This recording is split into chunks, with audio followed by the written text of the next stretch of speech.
जे शब्द वापरले गेले त्याच्यावर लक्ष देण्याऐवजी ते शब्द का वापरले गेले याच्यावर सज्जन मला असं वाटतं की जास्त लक्ष दिलं पाहिजे. का वापरले गेले माहिती आहे का? आदरणीय शरदचंद्र पवार साहेब सभेला इथं येतात. महाराष्ट्रामध्ये कुठंही पवार साहेब प्रवेशाला आणि सभा घ्यायला कुठंच गेले नाही. कागलमध्ये एकमेव पहिलं उदाहरण ते आले.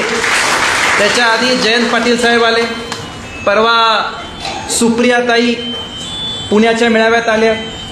पुढच्या मेळाव्यामध्ये जितेंद्र आव्हाड साहेब, सचिन अहिर साहेब सगळीच आहेत.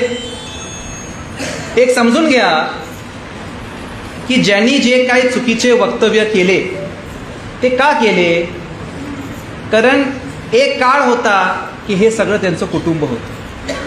मी आता काय शब्द वापरतोय, काय बोलतोय शांतपणे ऐका. एक काळ होता जेव्हा हे सगळं त्यांचं कुटुंब होतं.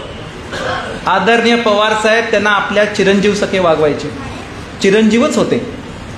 सुप्रियाताई त्यांना धाकट्या भावासकं राखी बांधायचे, थोरल्या भावांसकं राखी बांधायचे, बरोबर नाही? सुप्रियाताई राखी बांधायचे. हे संबंध होते, हे नातं होतं. राजकारणामध्ये आपण निर्णय वेगळे वेगळे घेऊ शकतो, पण त्यांनी केलं काय? त्यांनी या नात्याचा सौदा केला. बरोबर शब्द आहे? या नात्यांचा सौदा केला. या नात्यांची डील केली ईडी आणि पालकमंत्री पदाच्या तुकड्यासाठी. बरोबर? डील केली, या संबंधांचा सौदा केला. आणि मला अंदाज आहे हे सौदा केल्यामुळं त्यांना आता एकंदरीत रात्री झोप येत नाही.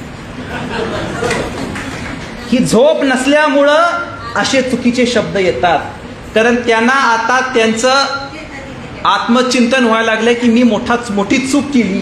हे सगळे संबंध गमवून ज्या गोष्टीसाठी मी तिथं गेलो हे माझ्यासाठी फार चुकीची गोष्ट आहे.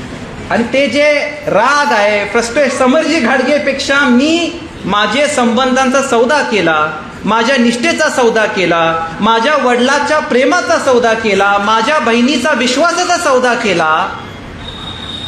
आणि सौदा करून पालकमंत्री पदाचं जे त्यांना कधी आयुष्यात मिळालं नाही, ज्यांनी आतापर्यंत त्यांना दिला त्यांचा महाराष्ट्रातील सर्व बातम्यांचे विश्वासार्ह व्यासपीठ. सकाळच्या सर्व सोशल मीडिया प्लॅटफॉर्मला लाईक, फॉलो आणि सबस्क्राईब करा. तसंच सर्व नोटिफिकेशनसाठी बेल आयकॉन प्रेस करायला विसरू नका.